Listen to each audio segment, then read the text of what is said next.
వాక్య భాగంలోకి వెళ్దామండి. మరొకసారి మార్కు సువార్త 7వ అధ్యాయానికి వెళ్దాం. చివరోళ్ళు కూడా వినండి. మీలో ఎవరైనా బైబిల్ చదవాలన్న ఆసక్తి ఉంటే ముందుకు వచ్చి కూర్చో, నాకు వినపడాలిగా రిఫరెన్స్. ముందు వాళ్ళు కొద్దిగా వాయిస్ పెంచి గట్టిగా చదవండి. ఇప్పుడు మీరు బైబిల్ బాగా చదివితేనే రేపు సువార్థికులు అవుతారు. నోట్లు చదువుకుంటే కదా, పట్టి చదివితే తప్పు చదువుతా ఉంటే ఏం కాలేరు. అది మీరు ఇంటి దగ్గర ప్రాక్టీస్ చేయాలి. చాలామంది చేసేటటువంటిది ఏంటంటే, అన్ని సంఘాల్లో మీరే కాదు, పాటలేమో ఇంటి దగ్గర ప్రాక్టీస్ చేయరు, ఆరాధన ఇంటి దగ్గర ప్రాక్టీస్ చేయరు, బైబిల్ చదవడం ఇంటి దగ్గర ప్రాక్టీస్ చేయరు, ప్రార్థన ఇంటి దగ్గర చేసుకోరు. ఇక్కడికి వచ్చి భక్తులాగా ప్రదర్శిస్తారు. అసలు పాడటం సరిగ్గా రాదు, మైక్ అంతా డిస్టర్బ్ చేసి పడేస్తారు, చూసేవాళ్ళు ఎగతాళి చేస్తారు. మనం బాగా పెట్టాము, బయట వింటారు, సొంపుగా ఉండాలి. మళ్ళీ మొదలైందిరా తలనొప్పి అనేటట్టుగా వికారంగా పాడకూడదు. పాటలు నేర్చుకొని పాడాలి. అంటే నేను విమర్శించట్లా, వాస్తవం చెబుతున్నా. ఇప్పుడే హెడ్ క్వార్టర్లో క్లాస్ ఇచ్చి వచ్చా, ఆరాధన ఏందేందో చేస్తుంటే. అందులో మీ మధ్యలో మంచి మ్యూజిక్ డైరెక్టర్ ఉన్నాడు, జాన్సన్. అంటే చాలా రాష్ట్రాల్లో పేరు ఆయనకి. తమిళ్, కన్నడ, హిందీ, తెలుగు అన్ని భాషల్లో మన దేవుడి పాటలు ఆయన చేస్తున్నాడు. మరి ఏదో అంటారు చూసావా, కుమరాయనికి కుండల కరువు అన్నట్టు, సంగీతం నింపబడినటువంటి సన్నిధిలో పాటలు రాకపోతే చాలా భయంకరంగా ఉంటుంది. పాటలు నేర్చుకోండి, ఆరాధన చేయడం నేర్చుకోండి, వాక్యం చదవడం నేర్చుకోండి. నేర్చుకోకపోతే ఇక్కడ ఎట్లా ఉంటుందంటే సత్రం లాగా ఉంటుంది. అది గలిబిలిగా చేపల మార్కెట్ ఉంటుంది చూసా, గొడవ అట్లా ఉంటుంది. చక్కగా నేర్చుకొని మీరు చదువుతూ ఉండగానే అసలు అర్థమైపోవాలి వాక్యం, ప్రసంగం. ఈ ప్రసంగం దేవుడు మాట్లాడబోతున్నాడని. ఇప్పుడు మార్కు సువార్త 7వ అధ్యాయం 31వ వచనం. ఆయన యేసు ప్రభు వారు మరలా తూరు ప్రాంతములు విడిచి సీదోను ద్వారా ఏ పోలట జకపోలి ప్రాంతం మీదుగా గలిలయ సముద్రమునద్దకు వచ్చిన. అంటే ఏంటంటే, ఇన్ని ప్రాంతాలు దేవుడయ్యుండి నరుడుగా అవతరించి ఏమండి ఆయన వాహనం మీద, దాని మీద, దీని మీద, పక్షిరాజు మీద కదా, పల్లకిల మీద, లేకపోతే రథాల మీద వెళ్ళొచ్చుగా, ఖాళీ నడకన. అర్థమైందా? ఆయన మన కొరకు చేసిన త్యాగం, తగ్గింపు మనం తెలుసుకున్నప్పుడు సువార్త కొరకు మనమైన కొద్దిగన్నా కష్టపడాలి. ఈ ఆదివారాలే సరిగా రాకపోతాంట ప్రార్థనలకే. చెప్పండి, మనమేం కష్టపడతాం? ఆయనేం దేవుడయ్యుండి నరుడుగా అవతరించి కాలి నడకన అనేక 100 కిలోమీటర్లు మైళ్ళు దూరాలు ఆయన సువార్త కొరకు ప్రయాణం చేశాడు, నడిచాడు.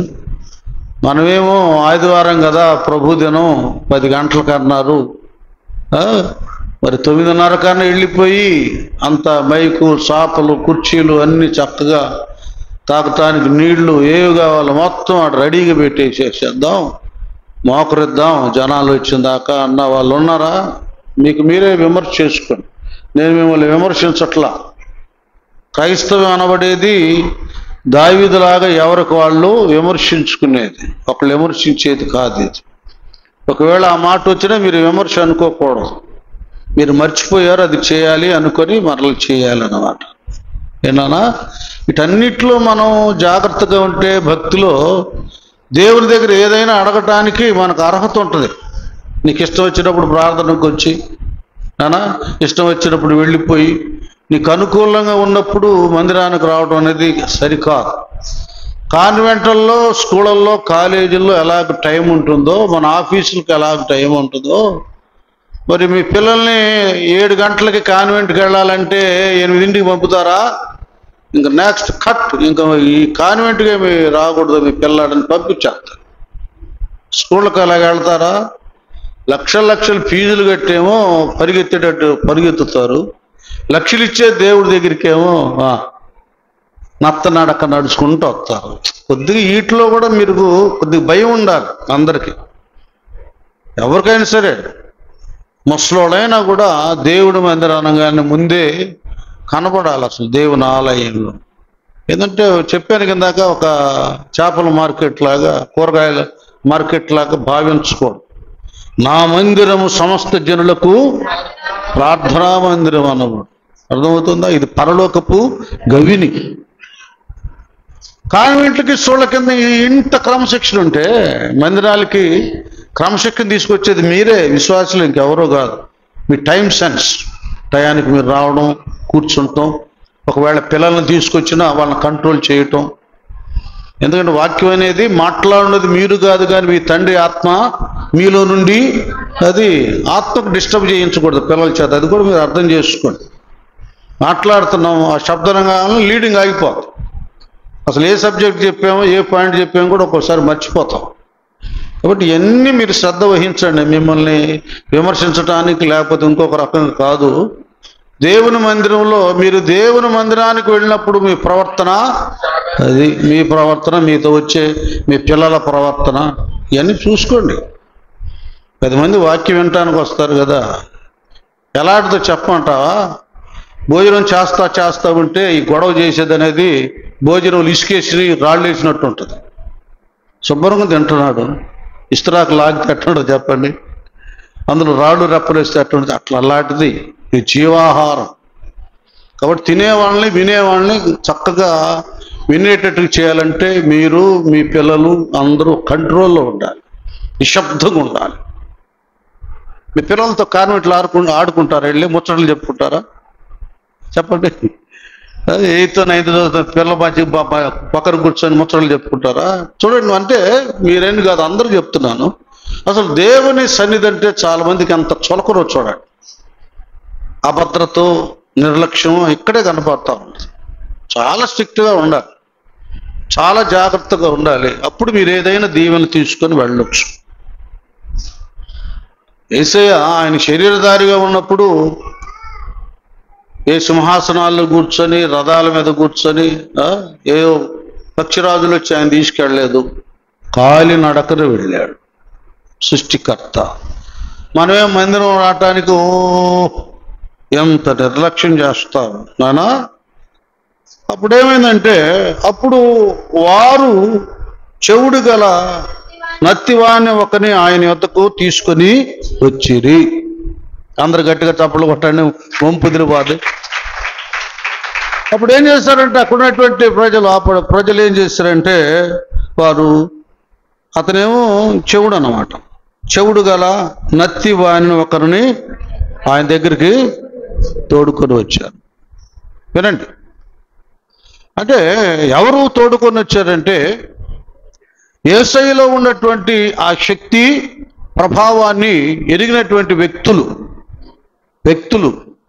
ఆయన ద్వారా మేలు పొందుకున్నవారు, ఆయన ద్వారా ఆదరించబడినటువంటి వారు, ఆయనలో ఉన్నటువంటి శక్తిని ఎరిగినటువంటి వారు ఈ వ్యక్తిని తీసుకొచ్చారు. ఒకటేమో వినబడదు, రెండోదేమో నత్తి, మాటలు సరిగా రావు. ఈ రెండు బలహీనతలు అతనిలో ఉన్నాయి, తీసుకొచ్చారు. చూడండి, ఇక్కడ నా వైపు చూడండి. ఇక్కడ మనం తీసుకొచ్చిన వాళ్ళ గురించి ఒక్క నిమిషం ఆలోచిద్దాం. యేసయ్య దగ్గరికి ఆ వ్యక్తిని తీసుకొచ్చారంటే, తీసుకొచ్చినటువంటి వాళ్ళకి యేసు ప్రభు మీద ఎంత గొప్ప నమ్మకమో, విశ్వాసమో మీరు అర్థం చేసుకోండి. అది తప్పక ప్రభువు దగ్గరికి తీసుకువెళ్తే, ప్రభువారు ప్రార్థన చేస్తే వీడి చెవిడి తరబోద్ది, వీడికి వినపడుద్ది, వీడి నత్తిపోయిద్ది, చక్కగా మాట్లాడతాడు. హల్లెలూయా. చూసారా? ఇది నేను చెప్తున్నాను. నిజంగా మనం అందరం ఏ సంఘాలోనైనా రక్షించబడినటువంటి వారి జీవితంలో పొందుకున్న రక్షణ నిజమైంది, ఇది ప్రభావవంతమైనది. నేను నమ్ముకున్న దేవుడు గొప్ప దేవుడు, ఆయనకు అసాధ్యమైనది ఏదీ లేదు.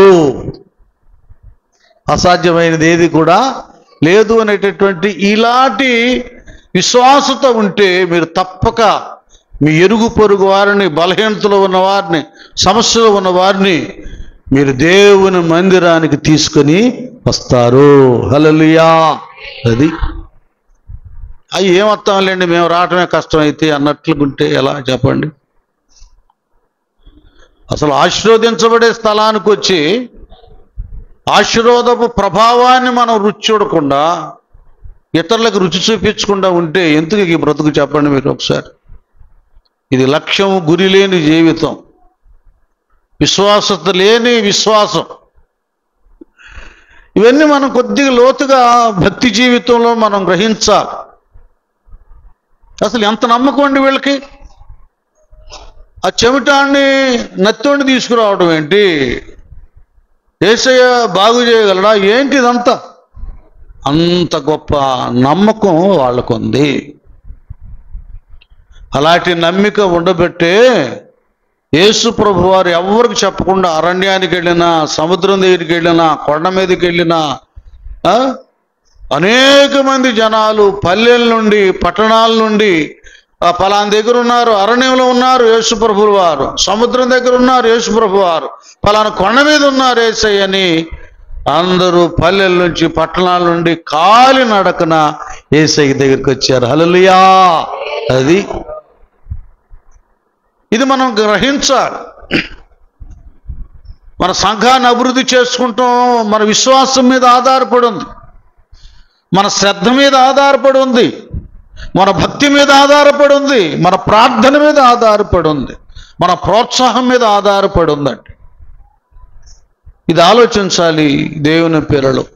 ఇక్కడ వీళ్ళు అతను తీసుకొచ్చి ఆ చెవిటి వాడిని, నత్తాన్ని తీసుకొచ్చారు ప్రభు దగ్గరికి ప్రార్థన చేయించడానికి.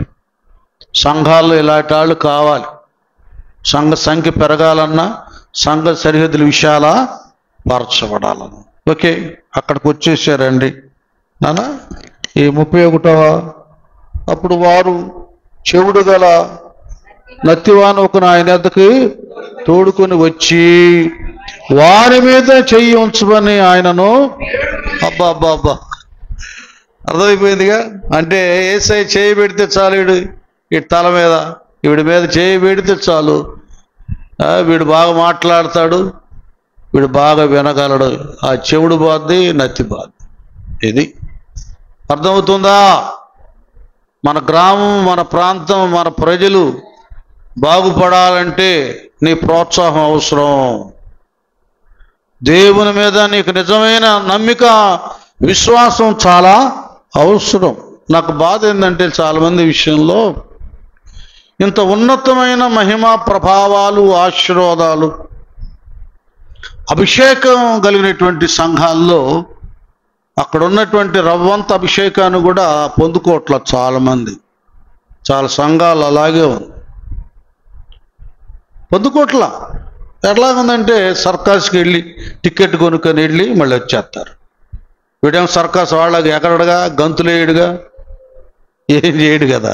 అది చేయకపోయినా అది పర్వాలేదు, చూసి ఆనందించడం వరకే. అది సినిమాలకు వెళ్ళేది టికెట్ కొనుక్కొని వెళ్ళి మళ్ళీ వచ్చేస్తారు. ఇంకంతమంది పార్క్కి వెళ్తారు కదా, అక్కడికి ఇక్కడికి ఎక్కడెక్కడికి వెళ్తారు, టికెట్ కొని వస్తారు. సేమ్ అలాగే చేసేసారు మందిరాన్ని. అటు చూసి రావడం పోవడం లాగానే ఇక్కడ అది కాదుగా. బుద్ధి జ్ఞానముల సర్వ సంపదలున్నాయి, నీ సన్నిధిలో సంపూర్ణమైన సంతోషము కలదు. ఇన్ని బ్లెస్సింగ్స్ ఉన్నాయి దేవుని యొక్క ఆలయంలో. వాటిని వచ్చేవాళ్ళు తీసుకెళ్ళట్లేదు, ఇంకెవరినైనా తీసుకొచ్చి వాళ్ళకి ఆశీర్వాదాన్ని పంచట్లేదు. అలా అయిపోయినాయి సంఘాలు చాలా.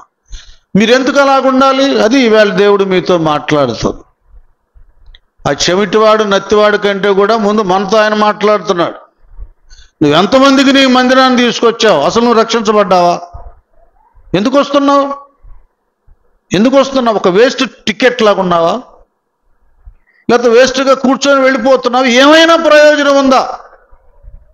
నీ విశ్వాసంతో, నీ శ్రద్ధా భక్తులతో దేవుని దగ్గర ఆలయంలో ఏదైనా నువ్వు పొందుకోగలిగావా? అన్న దేవుని మందిరంలో పడింది, గుడ్రాలు నింద మోపారు ఆమె మీద. అలాంటి ఏడ్చి కన్నీరు విడిచి కన్నీరు విడిచి బిడ్డలను సంపాదించుకుంది. హల్లెలూయా. చూసారా, ఏడిపోయింది, హ్యాపీగా ఉంది. కన్నీరు దిడిచేది దేవుని ఆలయం, ఓదార్చేది దేవుని మందిరం, ఆదరణ కలిగించేది దేవుని యొక్క సన్నిధి, సంతోషాన్ని ఇస్తుంది. భక్తులు అది గుర్తెరగాలి. తీసుకొచ్చేసి చేతులుంచి ప్రార్థన చేయన్నారు. ఓకే నాన్నది ఇప్పుడు చదువురా మిగతాది.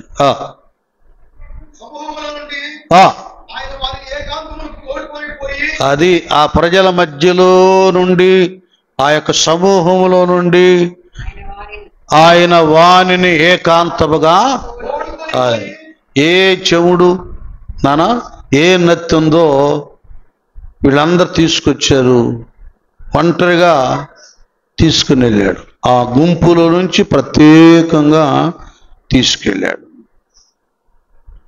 చూడండి, అనామకుడు, ఎప్పుడు వాక్యం విననివాడు, పాపం వినపడదుగా, ఎప్పుడు మాట్లాడినవాడు, దైవ ప్రత్యక్షత చూడనటువంటి వాడికి ఈ గొప్ప భాగ్యాన్ని వీళ్ళు కల్పించారండి. ఈ ఉన్నతమైన భాగ్యాన్ని ఆ వ్యక్తిని తీసుకొచ్చారే వాళ్ళు కల్పించారు. ఇది గుర్తుపెట్టుకోండి మీరు. వాళ్ళని మనం మర్చిపోకూడదు. మీరు ఎవరిని తీసుకొస్తారో, ఎవరు దీవించబడతారో వాళ్ళు మిమ్మల్ని మర్చిపోరు. వాళ్ళ అక్క వల్ల మేము యేసయ్యని తెలుసుకున్నాం, మందిరానికి వెళ్ళాం, రక్షించబడ్డాం. వాళ్ళ అనుదిన ప్రార్థనలు ముందుగా మీకోసం వాళ్ళు ప్రార్థన చేస్తారు. ఎందుకంటే నరకాన్ని తప్పించారుగా. పాపం వల్ల వచ్చి జీతం మరణం, రెండవ మరణం, అది నరకాన్ని తప్పించారు. రక్షకుడైన ప్రభువును చూపించారు. ముందు మీకోసం వాళ్ళు ప్రార్థన చేస్తారు. అది ఆ ధన్యత మనం సంపాదించుకోవాలి. ఏకాంతంగా తీసుకెళ్ళాడండి. ఎందుకంటే ఇక్కడ కొన్ని ఉన్నాయి, అది వెర్రితనంగా ఉంటుంది అందరికీ. ఆయన చేసే కొన్ని ఉన్నాయి. కానా చదువు బ్రదర్. తర్వాత ఏం చేశాడు ప్రభువారు? చెవులు ఏం చేసి, చెవి ముందు చెవి ఏం చేశాడు? వేలు పెట్టి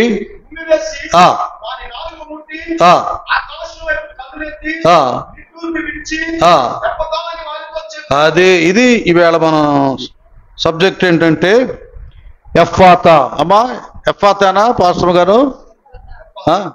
ఎఫ్ఫాతా అంటే అక్కడ దీర్ఘం లేదు, ఫాకి తాకు ఉంది. ఎఫ్ఫతా అని వానితో, దానికి అర్థం అక్కడే ఉంది. ఆ మాటకు తెరవా, అది తెరవబడటం. దీనికి అర్థం ఏంటి? తెరవబడును గాక అని ఆకాశం అయిపోయింది. ఆ మాట అన్నాడు, తెరవబడును గాక అని. అలా ఆకాశం అయిపోతాడు.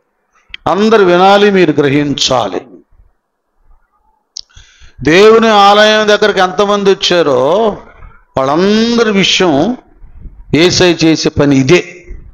అది చాలా మందికి ఈ మర్మం తెలియదు.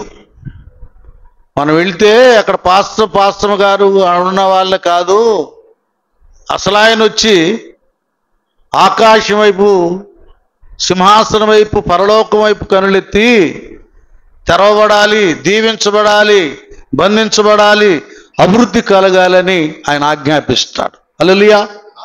అది అర్థమవుతుందా? అక్కడైతే ఆ ఒక్క వ్యక్తిని తీసుకొని వెళ్ళిపోయాడు. సమూహం దగ్గర నుంచి తీసుకొని వెళ్ళి ఆయన ఆకాశం వైపు కనులెత్తి నిట్టూర్పు విడిచి ఎఫాతా అని ఏనా వానితో, అది తెరవబడును గాక, తెరుచుకుంటుంది అని అతనితో చెప్పాడు. ఇది ఈ వాయిస్ ఉందే, స్వస్థత తర్వాత చూడండి, ఈ మాట ఉందే, వానితో చెప్పిన మాట. ఇంత మట్టుకు ఏ మాట వినబడకపోయినా ఇప్పుడు ఈ మాట అతని చెవినికి స్టార్టింగ్. అది హల్లెలూయా. మోడుబారిన జీవితాలను చిగురింపచేయగలవు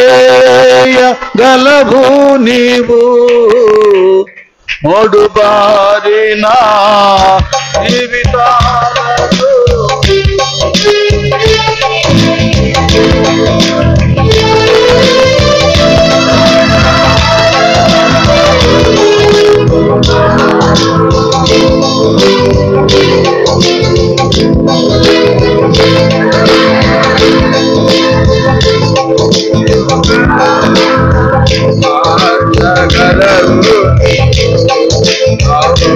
నాథుడా నీ కృపలో నేను నివసించుతా, నా జీవిత ధన్యతై ఉన్నది. మహోన్నతుడా నీ కృపలో నేను నివసించుతా, మహోన్నతుడా నీ కృపలో నివసించుతా, మహోన్నతుడా నీ కృపలో నేను నివసించుతా, నా జీవిత ధన్యతై ఉన్నది. నా జీవిత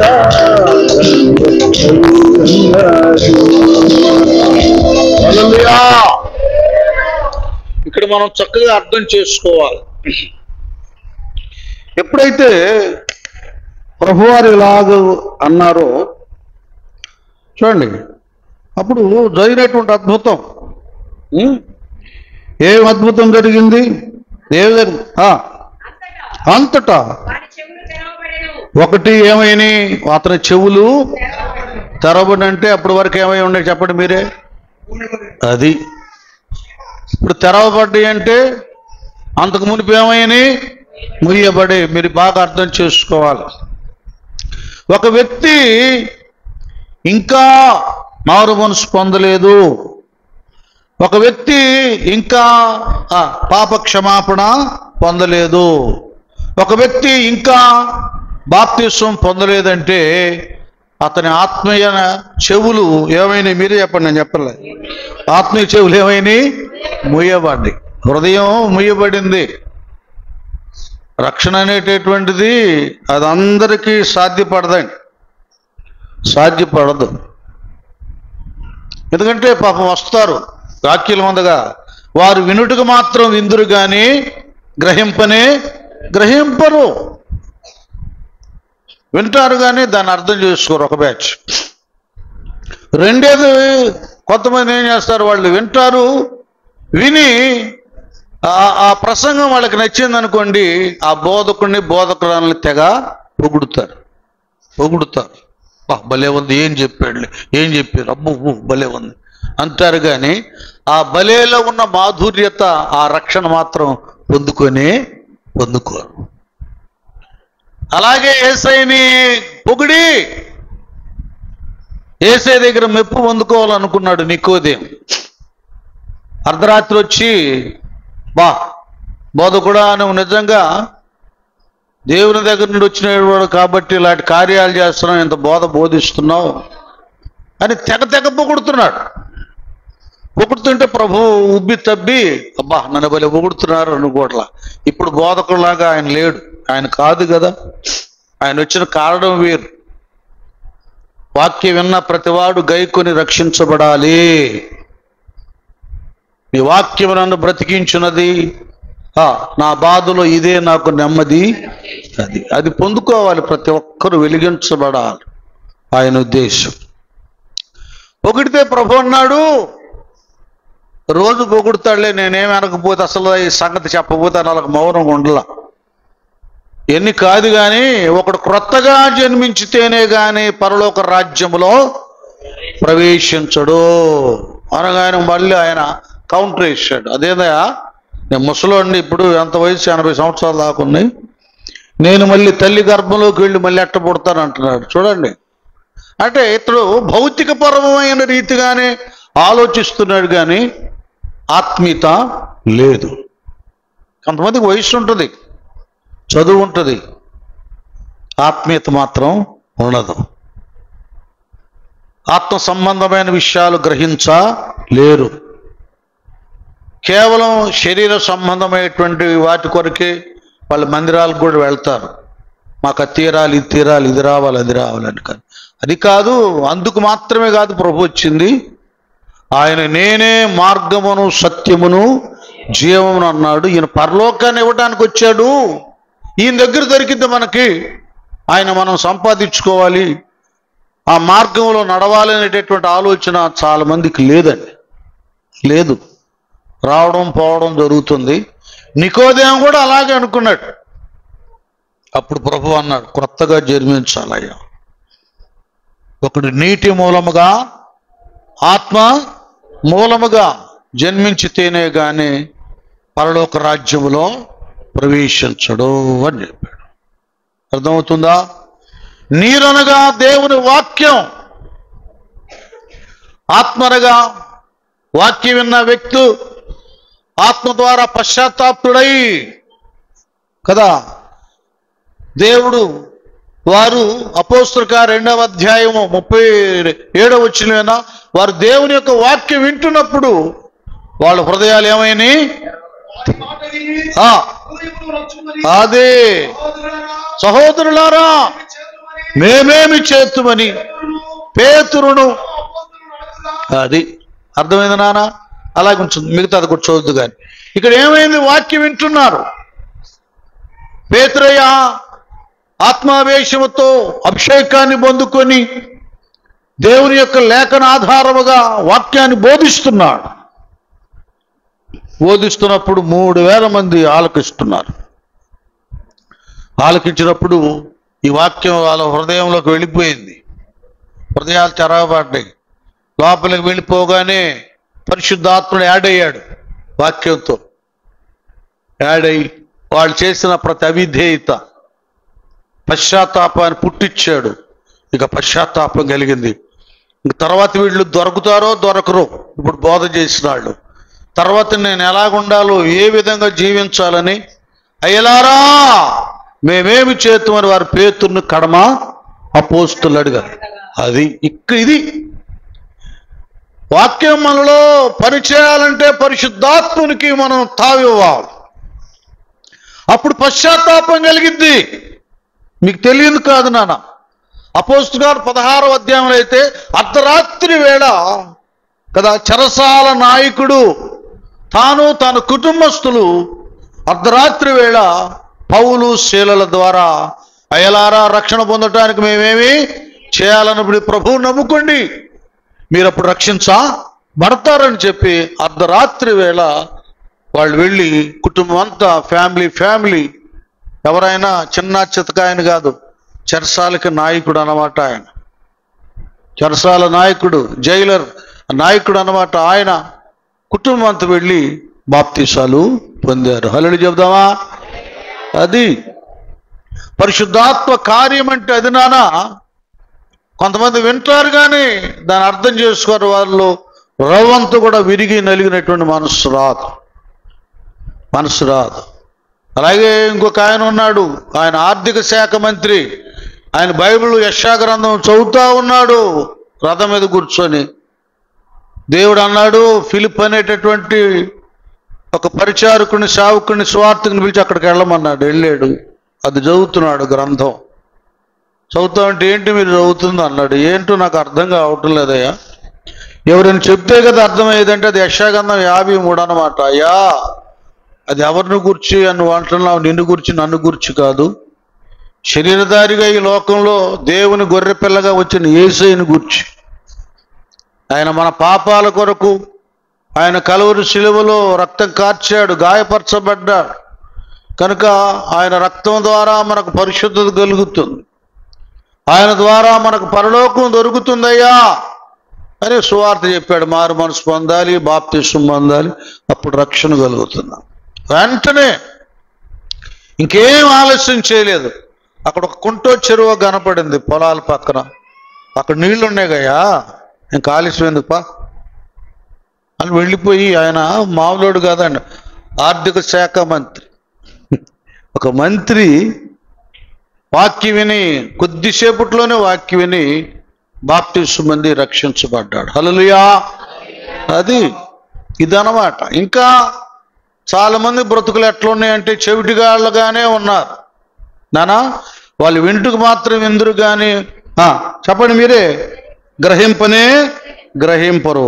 ప్రకటనలో 2:7 ఒక మాట అంటాడు, నాకు భలే ఆ మాట చాలా బాగుంటుంది. 2వ అధ్యాయం 7వ వచనంలో, చెవి గలవాడు అది ఆత్మ సంఘములతో చెప్పు మాట. అర్థమవుతుందా? అందరికీ అర్థంగా పరిశుద్ధాత్ముడు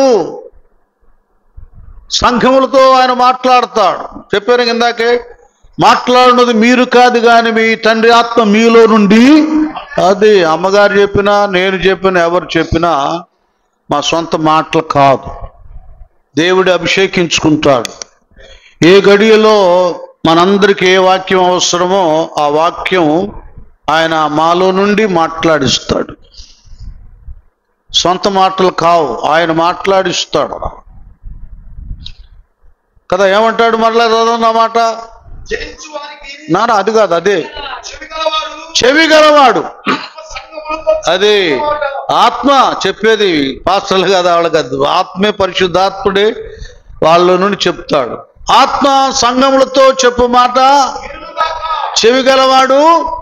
అది ఇది అందరికి అర్థం కాదు. ఆత్మ చెవులు ఉంటాయి, తెరవబడిన చెవులు ఉంటాయి, వాళ్ళకే అర్థం అవుతుంది. ఇంక వాళ్ళు లేట్ చేయరు నాన్న, రక్షణ కార్యాన్ని నిర్లక్ష్యం చేయరు. దేవుడు వాళ్ళకు అప్పగించిన పనిని బాధ్యతతో చేస్తారు. అది గ్రహించాలి. చాలామంది గ్రహించడం లేదు, నిర్లక్ష్య పెడుతున్నారు, మాకు కాదులే అన్నట్లుగా ఉన్నారు. ఇర్మియా అనేటటువంటి ప్రవక్త వేకుని లేచి, ఇకనైనా ఈ ప్రజలు మారతారేమో, దేవుని ప్రజలని పిలువబడుతున్నారు అని వేకుని లేచి పెద్ద కేకలేసి ధర్మశాస్త్రాన్ని బోధిస్తూ ఉన్నప్పుడు, ఏంది ఇక్కడ కేకలు వినపడుతున్నాయని బయటకు వచ్చారు.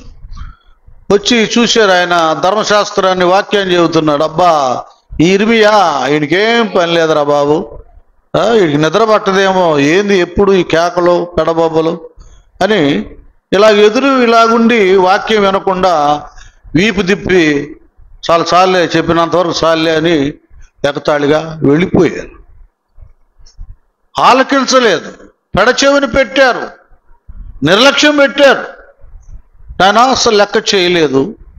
సామెతల గ్రంథంలో భలే మాట అంటాడు, 5వ అధ్యాయంలో 11వ వచనంలో, యవనస్తులతో కూడా వాళ్ళ మధ్యలో కూడా దేవుని వాక్యం వినబడింది.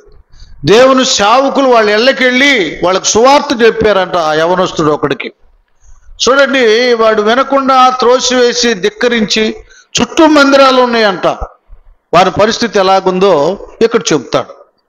సామెతలు 5:11 ఎక్కడి నుంచి స్టార్ట్ చేస్తే నాకు అర్థమైంది.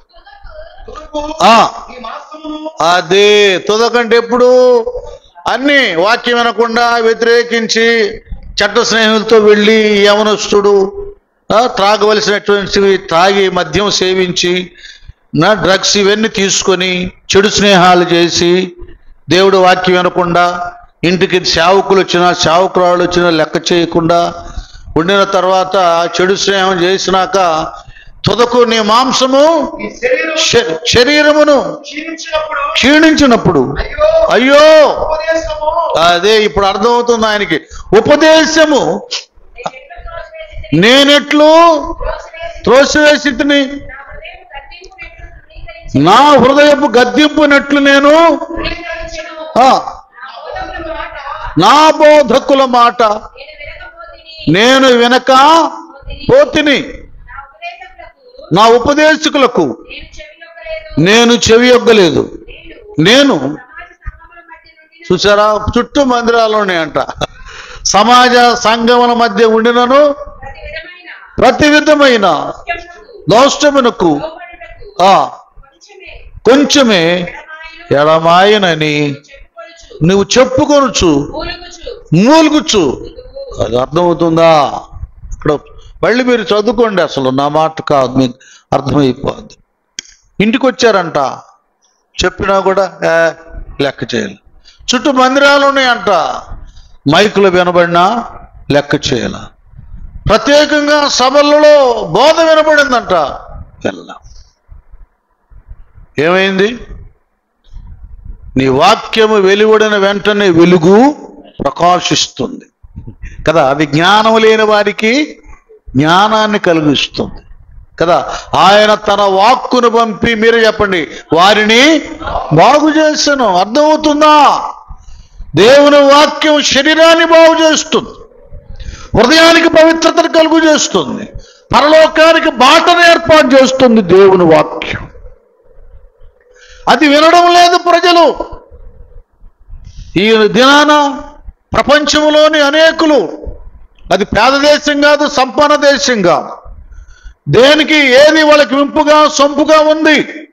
వ్యర్థమైన ఆటలు, వ్యర్థమైన పాటలు, వ్యర్థమైన సినిమాలు, వ్యర్థమైన ముచ్చట్లు, వాటికి ఇచ్చినంత ఆసక్తి ఏమండి దేవుని వాక్యానికి, దేవుని మందిరానికి ఇవ్వడం లేదు. ఏ వాక్యం మానవుని బతికిస్తుందో, ఏ వాక్యం మానవుని సర్వ శరీరానికి ఆరోగ్యాన్ని కలుగజేస్తుందో, ఆ వాక్యాన్ని మానవుడు తృణీకరిస్తున్నాడు. ఇంకది ఇది కాదంటే మతపచారం అంటున్నాడు. మతపచారం ఏంద్రా, పిచ్చోడా? ప్రసంగం చేయంగానే, ప్రచురించగానే మతాలు మారుతారా? ఎవరి కులం వాళ్ళకే ఉంటుంది, ఎవరి మతం వాళ్ళకే ఉంటుంది. ఇది మార్గం అన్న సంగతి, ఇది నిత్య జీవం అన్న సంగతి, ఇది నిత్యత్వంలోనికి నడిపిస్తున్నదన్న సంగతి చాలా మందికి తెలియటం లేదు. కొంతమంది ఏమో ఎరిగి ఎరిగి చెడిపోతున్నాను ఉంది.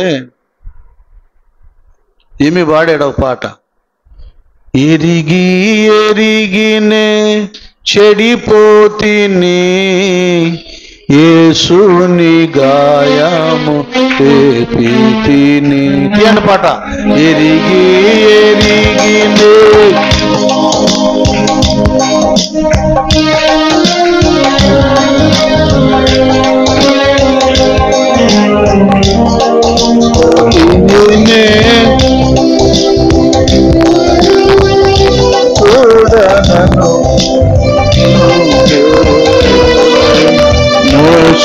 మోసపుటినే సృష్టి తలగితిని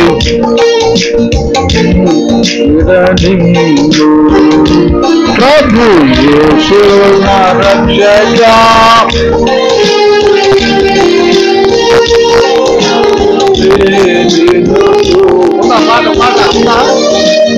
యేసు నా రక్షక, కన్నులు నాకు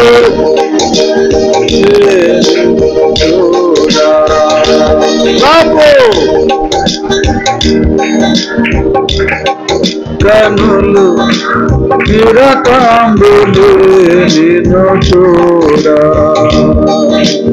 లెక్కాలేని మార్లు పోతిని,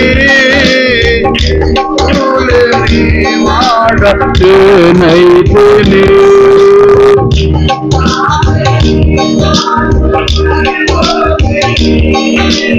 దిక్కులేని వాడేనైతిని, చక్కా చేసిన నేత్రాలు తెరచి గక్కున నిన్ను రహిమ్ము. ఆమేన్. చక్కా చేసిన నేత్రాలు తెరచి గక్కున నిన్ను రహిమ్ము. ప్రభు యేసు నా రక్షక, కన్నులు నాకు చిరకాంబులు నిన్ను చూడ, ఎరిగి ఎరిగి చెడిపోతిని, యేసుని గాయము చేపితిని, ఎరిగి ఎరిగి చెడిపోతిని, యేసుని గాయము చేపితిని, దోషపుటిని దృష్టి తొలగించి దాసుడని చూడని, దోషపుటిని దృష్టి తొలగించి శాశ్వతను చూడాలి ప్రభు యేసుల రక్షక సర్వోత్తముడు నాకు నిరాధారుడే నేను చుమోనా ప్రభు యేసుల రక్షక సర్వోత్తముడు నాకు నిరాధారుడే నేను చుమోనా లోకాభోగాలపై నా నేత్రలో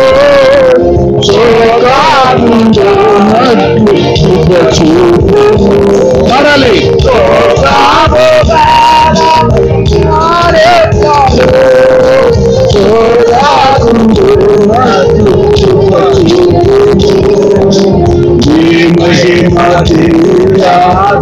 స్వరూపము నిండారను చూడని నాతో నిరతంబు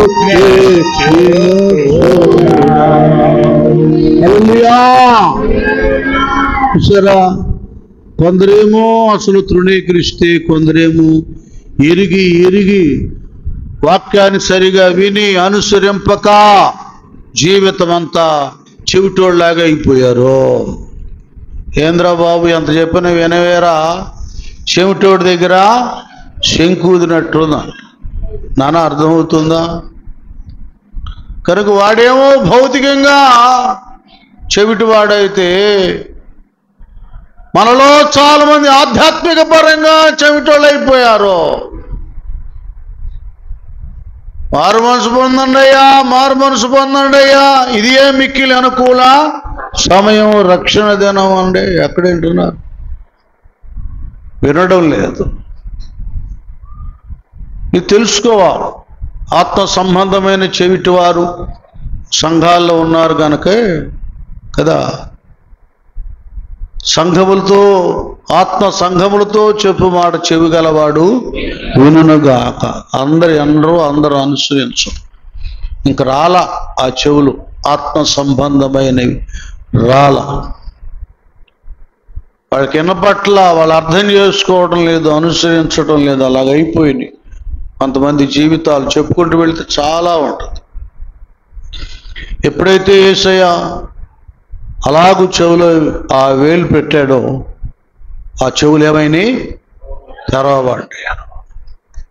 మీ అందరికీ తెలుసు కదా, సౌలు సంఘాన్ని భయంకరంగా హింసిస్తున్నాడు. ఇంకా అనేకులు హింసించాలని అధికార పత్రాన్ని చేతపట్టుకుని దమస్కు మార్గానికి వెళుతున్నాడు. అక్కడ దేవుడు దర్శనం ఇచ్చాడు, స్వరం వినిపించాడు, సౌలా సౌలా నీవేళ నన్ను హింసించుచున్నావు. ఇంక అంతే, దెబ్బకి చెవులు తెరవబడ్డాయి, కళ్ళు తెరవబడ్డాయి. ఈ గర్విష్టపు మతపైరాయమైనటువంటి ఉన్మాదపు కళ్ళు ముయ్యబడ్డాయి, ఆత్మనేత్రాలు తెరవబడ్డాయి. చెవు వినబడింది కనుకనే నీవెవడు ప్రభువా అంటున్నాడు. విన్నాడు కనుక ఆ స్వరాన్ని, నీవెవడు ప్రభు అంటే నీవు హింసిస్తున్నా యేసుని. అర్థమవుతుందా? ఎంతకాలం వాక్యం వింటున్నావు?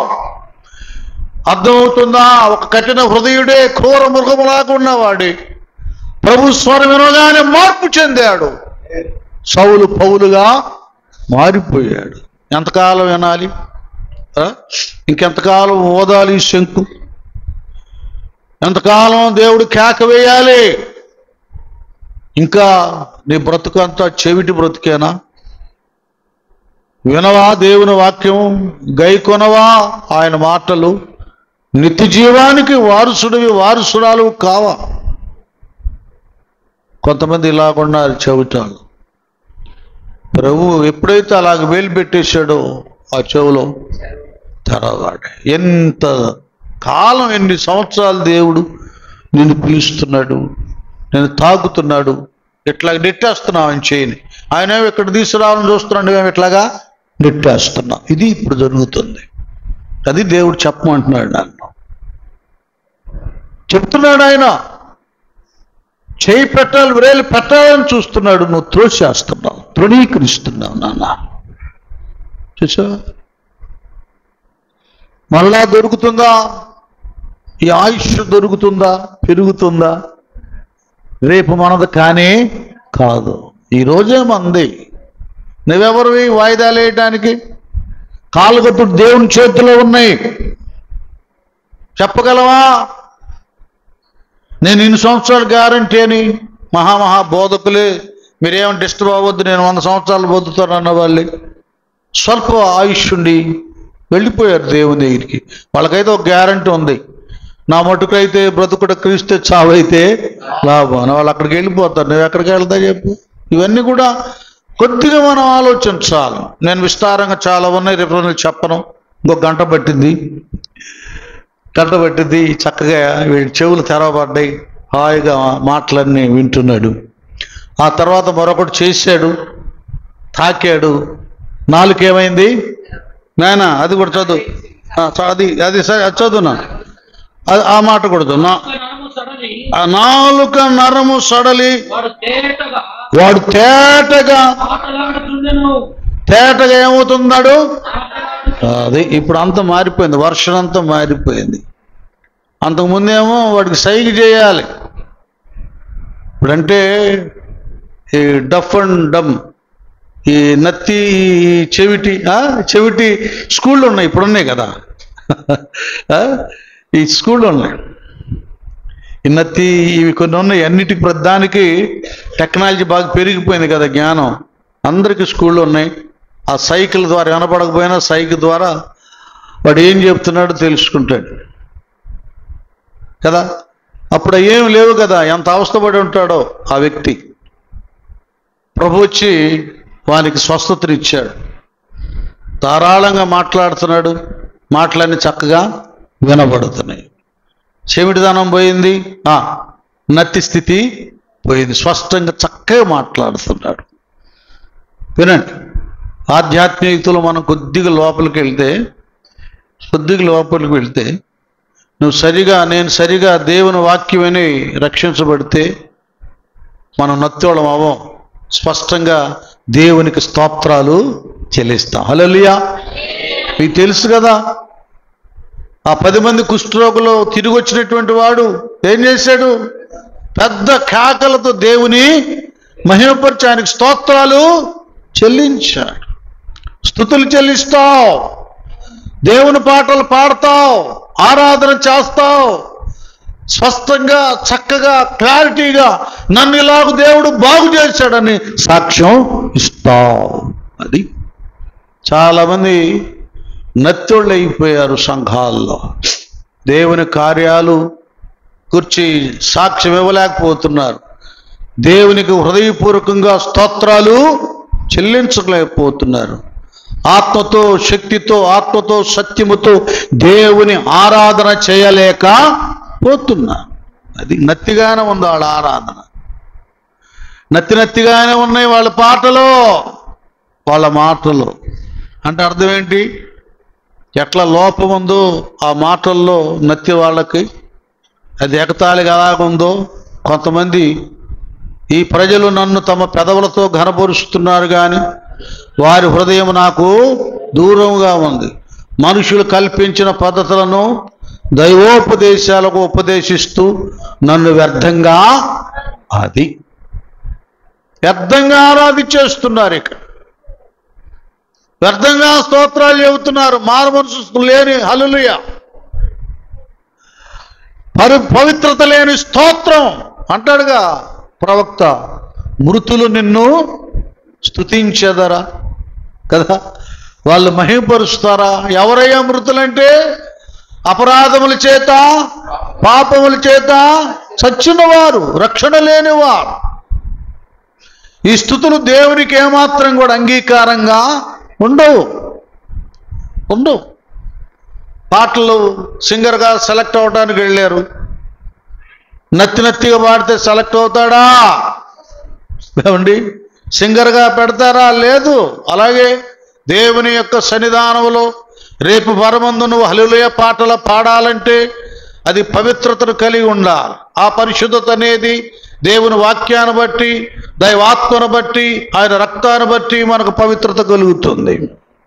ఎప్పుడైతే ఆయన మాట ప్రకారం మనం మారు మనసు పొంది పాప క్షమాపణ పొందుకొని ప్రభు రక్తంతో హృదయం శుద్ధీకరించబడి పవిత్రులైపోతామో, హృదయ శుద్ధి గలవారు ధన్యులు, వారి దేవుని చూచెదరు. వారి ప్రార్థన దేవుడు ఆలకిస్తాడు. వాళ్ళ ఆరాధన దేవునికి అంగీకారంగా ఉంటుంది. నాన్న, ఇది ఈ నత్తితనం, ఆత్మ సంబంధమైన నత్తితనం విశ్వాసుల నుండి పోవాలి. అది కావాలి. ప్రభువారు భలే మాట అంటాడు. అన్ని రిఫరెన్స్లు నేను చేయించను కానీ, అరే బాబు, అభ్యంతరం కలిగించేటటువంటి కన్ను ఒకటి ఉంది కదా, ఆ కన్ను కలిగి మీరు నరకంలోకి వెళ్ళే కంటే ఆ కన్నే లేకుంటే మేలు. నాన్న ఒక్క వచ్చిన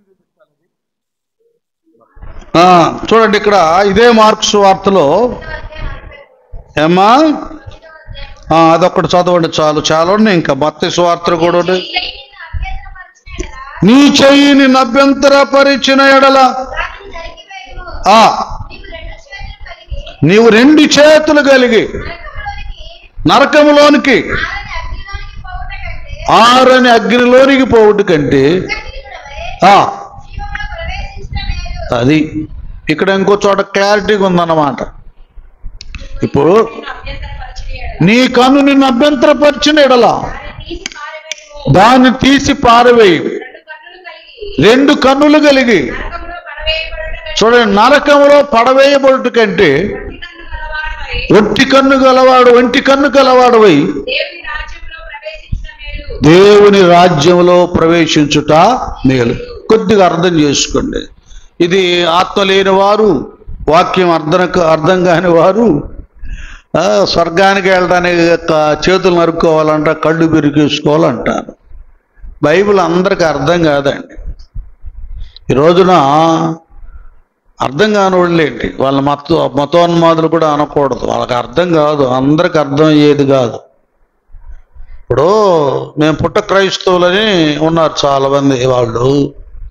వాళ్ళు ఇంత మట్టి కూడా మారు మనసు లేదు చాలామందికి. మేము క్రైస్తవ పేటలోనే ఉంటాం కదా, వాళ్ళు సారాయి తాగుతారు, కళ్ళు తాగుతారు, సిగరెట్లు తాగుతారు, బారుల దగ్గర ఉంటారు, పేకాట ఆడతారు, పెళ్ళాలను కొట్టేస్తారు, ఇన్ని ఉన్నాయి. పేరుకి ఏం పేరు? అడి పేరు యోహోను, మహాభక్తుడి పేరు. వీడి పేరు పౌలు, భక్తుడి పేరు. వీళ్ళు ఎవరంటే ఆచార క్రైస్తవులు, నామకార్థ క్రైస్తవులు, క్రీస్తుని ఎరిగి కలిగి ఉన్నవాళ్ళు కాదు, దేవుని ఎరిగి కలిగి ఉన్నవాళ్ళు కాదు, పవిత్రత కలిగిన వాళ్ళు కాదు, మారు మనసు పొందిన వారు కాదు.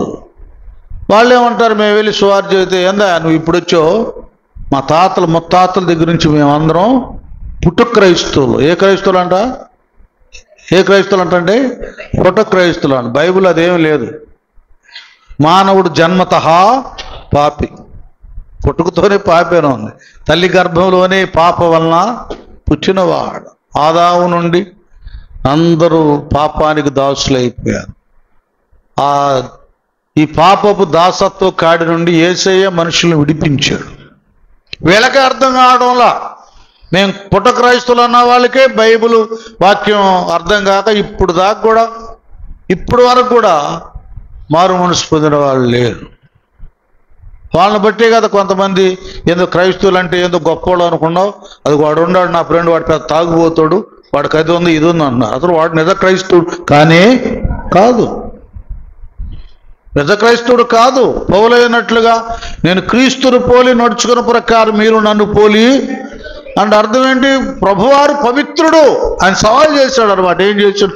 నాలో పాపం ఉన్నదని మీలో ఎవరైనా నేరస్థాపన చేయగలరా? ఏదైనా లోపం ఉందని రుజువు చేస్తారా మీరు? ధైర్యంగా చెప్పిన ఆయనే. కొందరైతే నాలో అది ఉంది, నాలో ఇది ఉంది, నాలో ఇది ఉంది. కొందరికైతే పేరులతోనే అలాంటి వాడు ఇలాంటి వాడు దొంగ అది ఇది అని ఉంది. ఆయనకు ఒకటి ఉంది బిరుదు, పరిశుద్ధుడు. ఎవరైనా పరిశుద్ధుడు. గట్టిగా తప్పుడు పడతాడు. ఏంటాయన? పరిశుద్ధుడు. చేయాలన్నాయండి. సర్వోన్నతుడైన దేవుని కుమారుడా. నాతో మీకేమి? పరిశుద్ధుడు ఆయన. ఏనా? కనుక ఇది అర్థం కావాలంటే ఎవరికైనా డిబేట్లు చేసేవాళ్ళు ముందు నీ సిగరెట్లు, బీడీలు, చుట్టలు, ముందు దొంగ చూపులు, దొంగతనం, అబద్ధాలు, అక్రమం మానుకొని అక్కడ కూర్చోవాలి. అంతేగా మొదటి కీర్తనలు అదే చెప్పాడు కదా. వీళ్ళేమో మనోళ్ళు వెళ్ళి పక్కన ఏదో కూర్చుంటారు వాళ్ళ పక్కన. నాకైతే ఇష్టం లేదు. ఎవరినాడు మొదటి కీర్తనలు? దుష్టుల ఆలోచన చొప్పున నడువక, పాపుల మార్గమున నిలువక, అపహాసుకులు కూర్చుండు చోటున. అసలు వాళ్ళ దగ్గరే కూర్చోవద్దంటే వీళ్ళు వెళ్ళి వాళ్ళతో వాదనలు పెట్టుకుంటారు. వాడేమో భ్రష్టుడై ఉన్నాడు, దుష్టుడై ఉన్నాడు. వాడు ఇంకా దుష్ట సంబంధమైన మాటలు, భ్రష్ట మాటలు చెప్తాడు, కానీ పవిత్రమైన చెప్తాడు. ఇది అందరికీ అర్థం కాదు. ఇవి అర్థం చేసుకోవాలి. అవి గ్రహించాలంటే దేవుని యొక్క వాక్యం వినాలి. ఇందులో ఉన్న అసలు చెవులు ఉన్నాయి, ఆత్మీయ చెవులు తెరవబడాలి. ఆ వాక్య ప్రకారం మన బ్రతుకులు మార్చుకోవాలి. మారిపోయిన తర్వాత నీ వర్షను మారిపోతుంది. ఏ విధమైన నత్తితనం రాదు. కొంతమంది నేను ఆత్మీయ నత్తి చెప్తాను వినండి. ఆత్మీయ నత్తి ఏంటంటే లెగితే అబద్ధం. అంతేగా? ఏమైనా మాటలు మాట్లాడాలంటే ఒక బూత్ అన్నమాట, చెడ్డ మాట, ఓత పదం ఉంటాయి కదా కొంతమందికి. ఆ మాట అన్నాకే వంకర మాట, కపటపు మాట, అబద్ధపు మాట. ఇది నత్తి. ఆత్మీయతలో నత్తి ఏంటంటే ఇదే. మనకేం చెప్పాడు ప్రభువారు? అవునంటే అవును, కాదంటే కాదు. మాట తప్పకూడదు. నీతిమంతుడు నష్టం కలిగిన మాట తప్పడు. అది నా దగ్గరికి కొంతమంది పాస్టర్లు ఎందుకు రారంటే, నేను సేవకత్వాన్ని సిల్లీగా తీసుకోను, చౌకబారుగా తీసుకోను. అంటే వాళ్ళని విమర్శించడం కాదు, కానీ నాకు వాక్యం జ్ఞాపకం వచ్చి సంగతి చెప్తున్నాను. ఎవరైనా సేవకులు కూటం ఫలానా చాట పెడుతున్నాను అన్నా, నేను తప్పక వస్తానన్నా అన్నాడు అనుకోండి, రావాలి. ఇంకంతే, రావాలి. నేను కూడా వస్తానంటే వస్తాను, రానంటే నేను రానయ్య అంటాను. నేను రానండి. మనం చాలా వచ్చినాయి ఫోన్స్ నాకు. అయ్యా మరి ఇట్లా సేవకులు కూటం, ఇది హోల్ నైట్ ప్రే, రకరకాలు చెప్పాను. నేను అన్నాను, నా పనే చాలా ఉందండి, నేను రాను. ఈ వయసులో నేను ఇంక రాను. 60 లోపు పిలిచినట్టయితే వచ్చేవాడిని. నా పని ఉంది, నా సంఘాలు, మా బ్రాంచీలు, మా ప్రార్థనలు చూసుకుంటానికి మాకు సరిపోదు, నేను రాను అని చెప్పేస్తాను. నేను నర్సాపేటలో సదస్సు పెట్టాను. ఒక ఆయన కూడా పాస్టర్ ఫెలోషిప్కి ఆయన ప్రెసిడెంట్ అంట. సరే నేను చెప్పాను, వస్తానన్నా, నేను వచ్చేటప్పుడు 4 తీసుకొని వస్తాను అన్నాడు. ఇంకా వాళ్ళకి అన్ని సిద్ధపరిచారు. తీరా చూస్తే రాలేదండి. రెండోదేమో అసలు దానికి ఎందుకు నేను రాలేకపోయిన మాట కూడా చెప్పలేదు. ఇది నేను వాళ్ళని విమర్శించడం కాదు. మనం దేవుడిని సమకూల బ్రతుకుతున్నాం. నటన భక్తి కుదరదు. మన ప్రభువే అన్నాడు, అవునంటే అవును, కాదంటే కాదు. దానికి మీ తప్పింది ఏమైంది? సైతాను మాట. అవునంటే అవును, కాదంటే కాదు. వస్తానంటే వస్తా, ఇస్తానంటే ఇస్తా, చేస్తానంటే చేస్తా. ఇది ఈ పక్కీలో ఉండాలి భక్తులు, సేవకులు కానీ విశ్వాసులు కానీ. తడతడకు అబద్ధం ఆడటం, ఎగ్గొట్టడం, వస్తానని రాకపోవడం, ఇస్తానని ఇవ్వకపోవడం. చాలామంది చాలా సునాయాసంగా అంచనా వేస్తారు. నేను ఆలయానికి, మందిరానికి ఇది ఇస్తా, అది ఇస్తా, అంతిస్తా, ఎంత ఇస్తా, నేను సభలకు అది ఇస్తా అంటారు. కొంతమంది ఎగ్గొట్టేస్తారు. అది జోక్ చేసుకోకూడదు ఎవరు. మీరు ప్రసంగి చదువుకోండి, సామెతల గ్రంథం చదువుకోండి. మొక్కుకోకూడదు.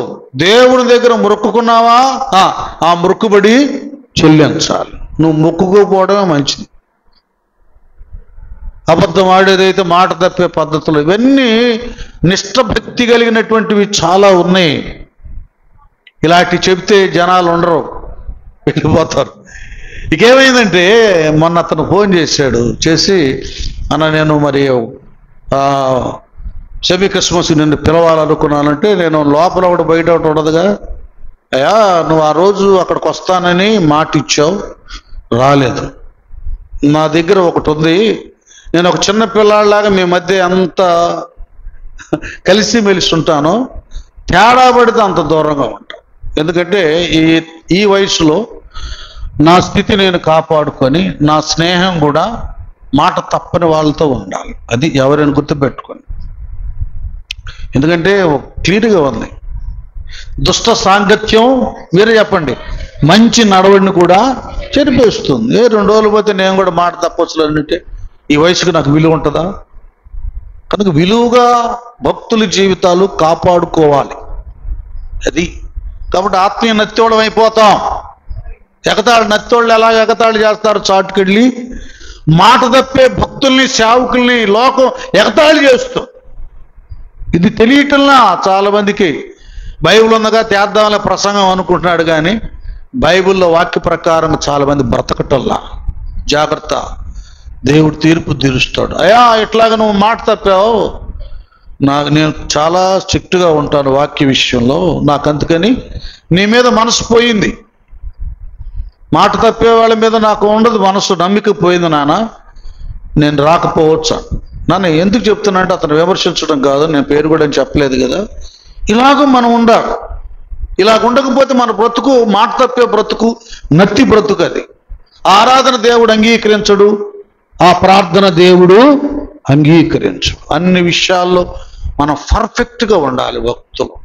ప్రభు అంటాడు, శాస్త్రులు పరిచయం చూడండారా, వాళ్ళు పుదయానాలు జీలకర్రలో అన్నిట్లో కూడా 10వ వంతు 10వ భాగం ఇస్తారు.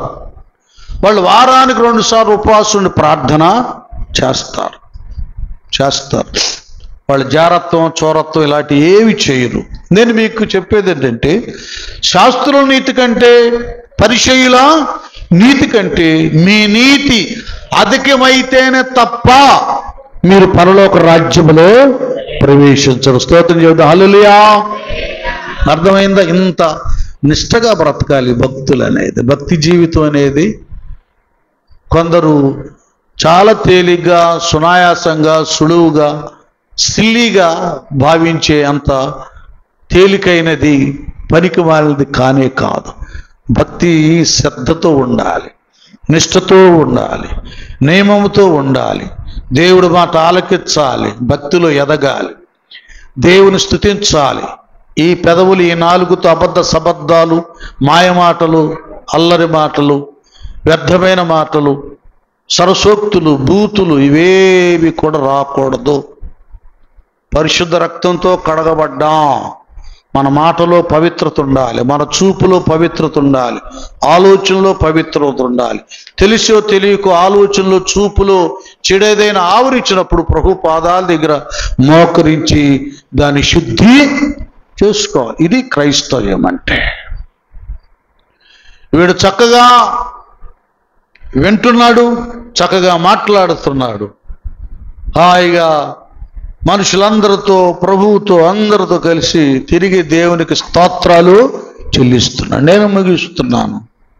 మనకు కూడా ఎఫాతామదే ఎఫాతా, మనకు కూడా తెరవబడాలి. ఇంకేమేమి ముయ్యబడ్డాయో దేవుడు అవన్నీ తెరువును గాక. దైవ కార్యానికి, ఆత్మీయతకు, అభిషేకానికి, నిత్య జీవానికి ఏ అడ్డు లేకుండా అన్ని విధాలుగా దేవుడు తెరిచి ఆత్మీయతలో ముందుకు నడిపించి, కుటుంబ వ్యవస్థలో కూడా ఏ మూయబడ్డాయో, ఆర్థిక సమస్యలతో మూయబడ్డాయో, ధనం మూయబడిందో, ఘనం మూయబడిందో, అవసరాలు మూయబడ్డాయో, వాటన్నిటిని కూడా దేవుడు తెరిచి ఆకాశ వాకిలిప్పి పట్టజాలనంత విస్తారమైన ఆశీర్వాదాలు దేవుడు మనందరి మీద కుమ్మరించునుగాక. ఆమేన్. పల్లవంచ